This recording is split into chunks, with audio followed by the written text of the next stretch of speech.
என்ட்ரன்ஸை பார்த்தோன்னே என்னடா புறாகரா வளர்க்குறியான்னு என் மச்சான்ட்ட கேட்டேன். இல்லை இல்லை, இது வந்து உள்ளே வந்து பாரு. நான் உள்ளே வந்து பார்த்தா கண்ணை பறிக்கிற மாதிரி தக தக தக தகன்னு மின்னுது. என்னடா விளக்கெலாம் செய்கிறாங்க அப்படின்னா, ஆமாம் மச்சான் இது நம்ம பட்டுறதாண்ணா. எது நான் கூட நீ பட்டுறன்னு சொல்லிக்கிட்டு இருக்கும்போது நான் எதுவும் லேத்து பட்டுறேன்னு நினச்சேன். அப்புறம் தான் தெரியுது விளக்கு பட்டுறேன்னு. சூப்பரு அப்படி சொல்லிட்டு அவர் பக்கத்துலேயே போய் உட்காந்துட்டேன். உட்காந்தா செம்ம அழகாக டிசைன் பண்ணுறாரு. அவர் பாட்டுன்னு செஞ்சு வச்சுக்கிட்டே இருக்காரு சக்கு சக்கு சக்குன்னு.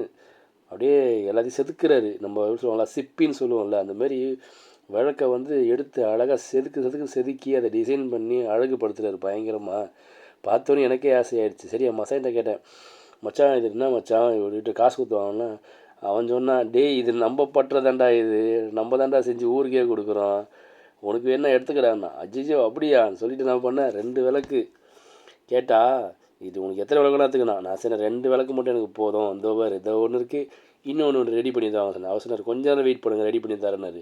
உட்காந்து இருந்து 2 விளக்கையும் ரெடி பண்ணி வாங்கினோன்னே செம்ம ஹாப்பி ஆயிடுச்சு. நான் பக்கத்துலேயே இருந்து இன்னொரு இடத்துல பேர்லாம் வெட்டி அழகாக ஆக்கி எனக்கு பிடிச்ச மாதிரி கொண்டாந்து வச்சுருக்கேன். செம்மையாக இருக்குல்ல பார்க்குறதுக்கே.